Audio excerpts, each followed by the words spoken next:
Hello students, अभी हम लोग एक बहुत ही इम्पोर्टेंट सीरीज का स्टडी करने जा रहे हैं और उस सीरीज का नाम है फूरियर सीरीज। फूरियर सीरीज में पीरियोडिक फंक्शन की ज़रूरत पड़ती है, इसीलिए हमने प्रीवियस लेक्चर में पहले पीरियोडिक फंक्शन का बेसिक हम लोगों ने बेसिक अंडरस्टैंडिंग उसका डेवलप किया। अब हम लोग रेडी हैं फूरियर सीरीज को समझने के लिए। ओके, तो अभी जो मेरा टॉपिक है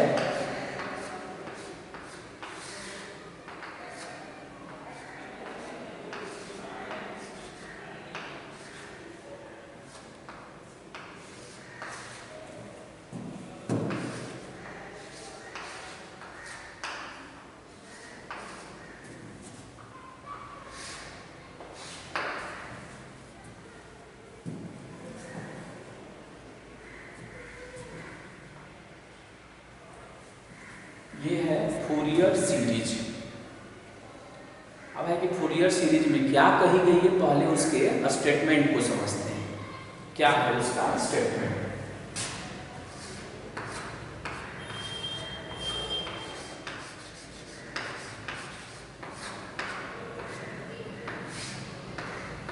statement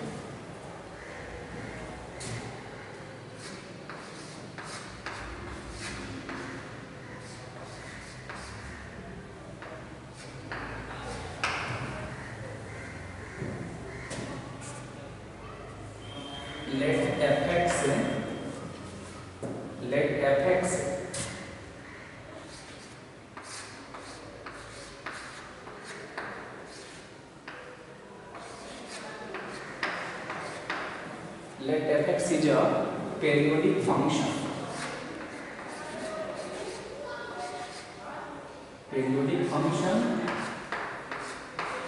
with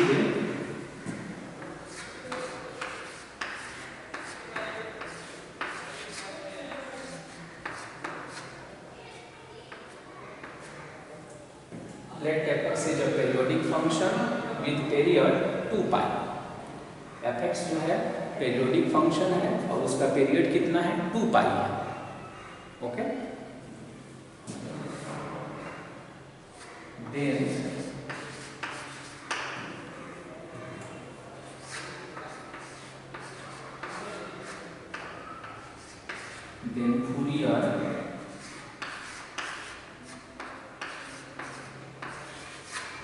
then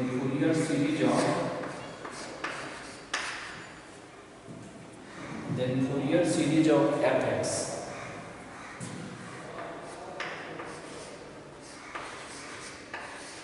in the interval minus pi to plus pi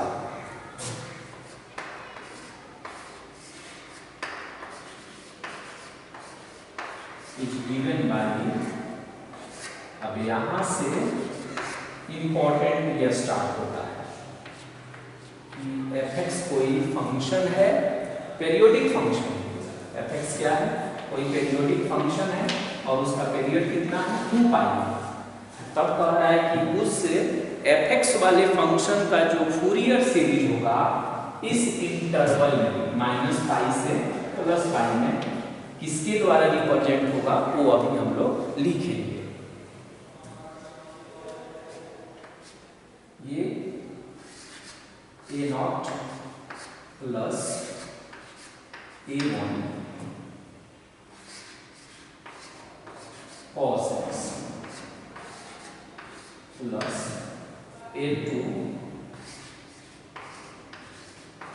cos 2x plus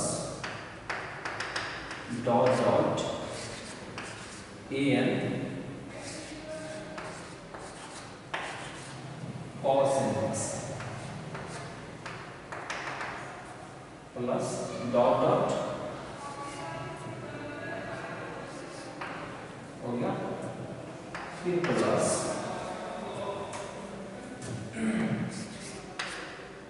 b1 और sin x, b2 sin 2x and so on dot dot bn sin nx और फिर इसमें भी डॉट डॉट और तब ये bracket close कर दिया। अब इसे ध्यान से देखेंगे तो इसमें तीन पार्ट आपको दिखेगा। एक पार्ट यहाँ जो दिख रहा है ये लिखा हुआ है a0, एक और जो कर्ली ब्रैकेट में देख रहे हैं a1 cos x, a2 cos a2, अब देखिए यहाँ a1 है तो cos x है, a2 है तो cos 2x हो गया, a3 रहेगा तो cos 3x हो जाएगा। उसी तरह अगर n है तो an cos nx हो जाएगा। यानी यहाँ जितना सुपर स्क्रिप्ट में रहेगा सबस्क्रिप्ट में, यहाँ 3 रहेगा तो यहाँ 3 रहेगा।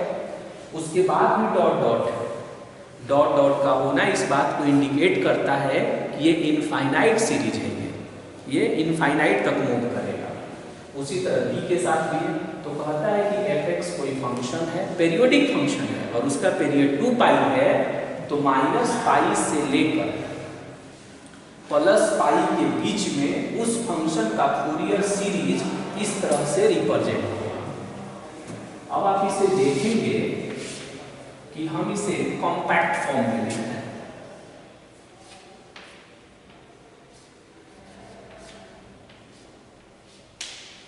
fx is equal to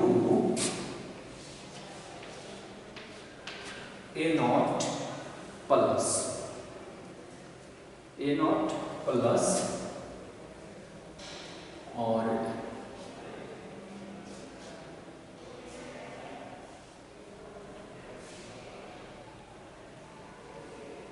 sigma n is equal to 1 to infinity और an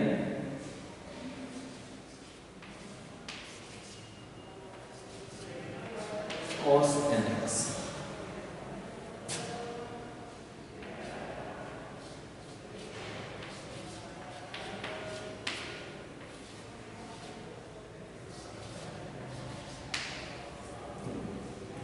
bn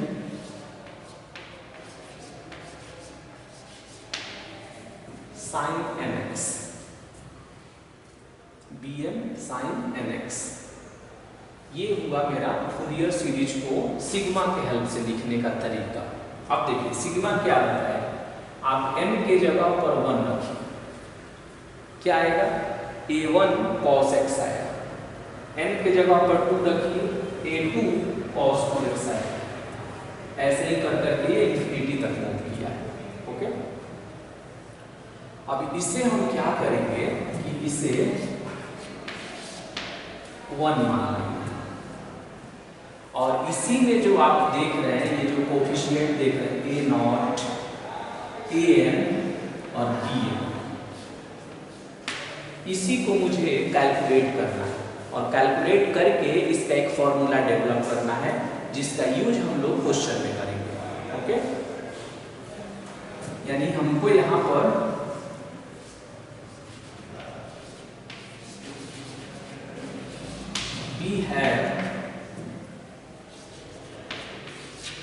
we have to find a0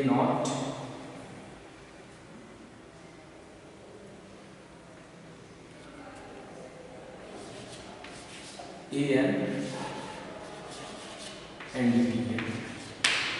मुझे इन तीनों को फाइंड करना है, a0 को फाइंड करना है, an को फाइंड करना है और bn को फाइंड करना है।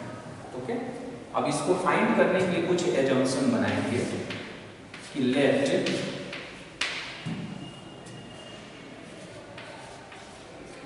Late series 1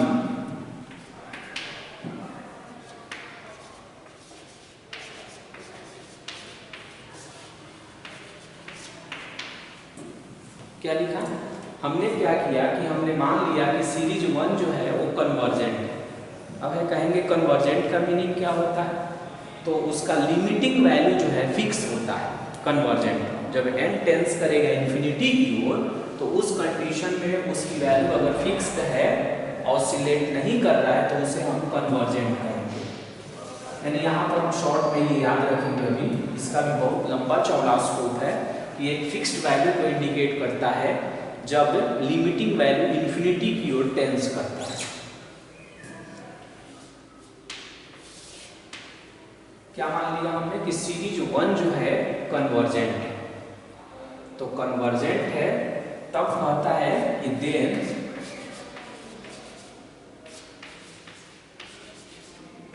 term by term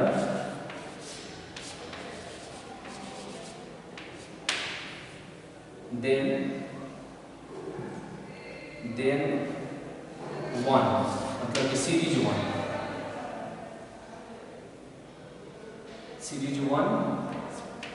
is term by term integrable.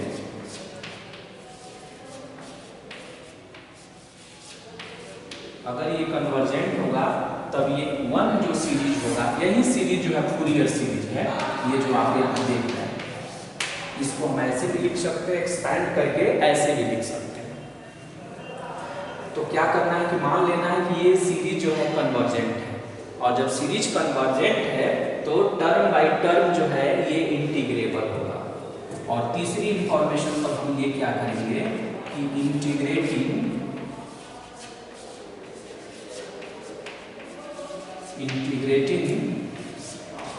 From -π to +π, तब ये -π से +π तक जो है इंटीग्रेबल होगा। क्या होगा ये? -π से +π तक ये इंटीग्रेबल होगा। तो अब क्या करेंगे, इसे हम इंटीग्रेट करेंगे, तो वो दोनों साइड में -π से +π। तो इसके लिए हम लिखेंगे कि integrating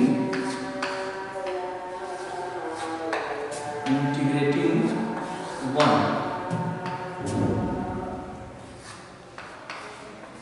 from -π to +π on both sides।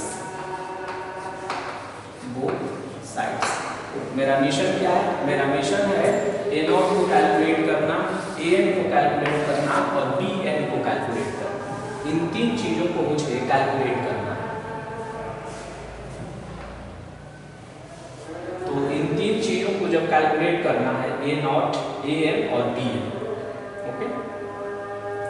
तो तीन चीजों को जब कैलकुलेट करना है, a0, an और bn, तो देखेंगे सबसे पहले हम a0 कैलकुलेट करेंगे इस तरीके से। तो दोनों साइड में जब इंटीग्रेट करेंगे तो ऐसा आएगा, -π से +π, और ये होगा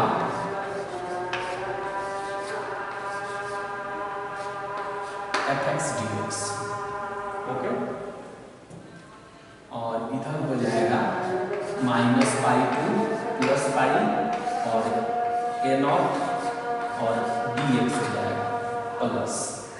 अब ये जो देख रहे हैं ना, इसमें सिग्मा, वही टर्म बाय टर्म का मतलब ये हुआ कि ये सिग्मा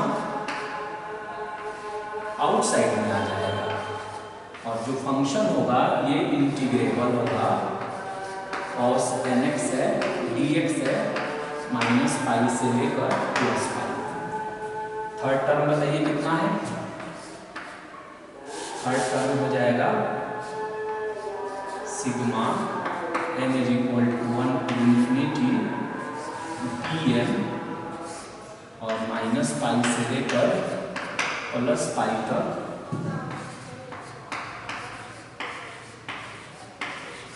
और sin nx dx हो जाएगा, ओके।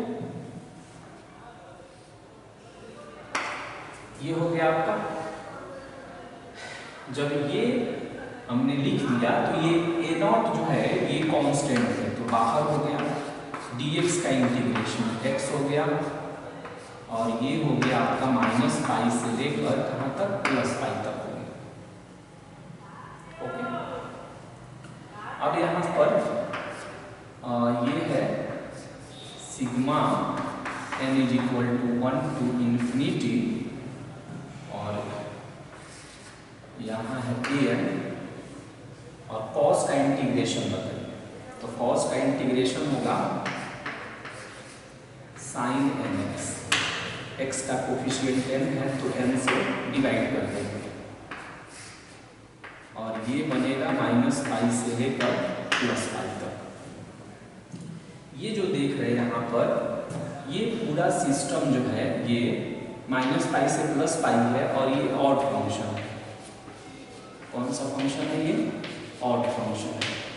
और ऑड फंक्शन में आपने पढ़ा होगा डेफिनेट इंटीग्रेशन में कि जब ये -पाई से +पाई रहेगा और ये ऑड फंक्शन रहेगा तो इसका वैल्यू 0 होता है, तो डायरेक्ट हम उसको 0 लिख देंगे प्लस n = 1 to infinity और bn और इसका वैल्यू हो जाएगा 0। यहाँ पर जब देखिए, जब यहाँ पर n x के जगह पर पाई रखेंगे तो साइन n पाई होगा, साइन n पाई का वैल्यू 0 होता है। x के जगह पर जब -पाई रखेंगे तो साइन -n पाई होगा, माइनस बाहर कर लेंगे तो साइन n पाई 0 होता है, यानी फाइनली वहां से वो भी 0 होगा। ये आएगा a0 और ये हो जाएगा पाई माइनस फिर पाई और ये हो जाएगा 0 और ये फाइनल रिजल्ट भी हो गया 0। तो बताइए कितना होगा इधर से? इधर से आप देखेंगे तो ये हो जाएगा 2 पाई a0 और इधर कितना है ये -पाई से +पाई हो गया और हो गया fx से dx। ओके, अब यहाँ से फिर क्या करेंगे हम कि a0 का वैल्यू निकालेंगे। तो a0 का वैल्यू निकालेंगे तो ये होगा 1/2 पाई -पाई से +पाई और ये हो गया आपका fx dx।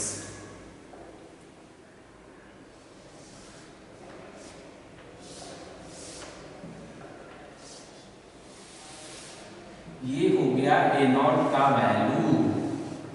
इस रिजल्ट को आपको लर्न रखना होगा कि a0 का वैल्यू कितना है 1/2 पाई -पाई से +पाई fx dx होता है। ओके, इसको हम लोग क्वेश्चन बनाने के क्रम में इसका हम यूज करेंगे। और ये हो गया आपका फूरियर सीरीज, यानी ये कहता है कि कोई भी फंक्शन जो पीरियोडिक फंक्शन है और उसका पीरियड 2 पाई है तो उसको हम फूरियर सीरीज में इस तरह के फॉर्म में हम उसे अरेंज कर सकते हैं। ओके, इसका यूज देखेंगे तो और समझ में आएगा आपको।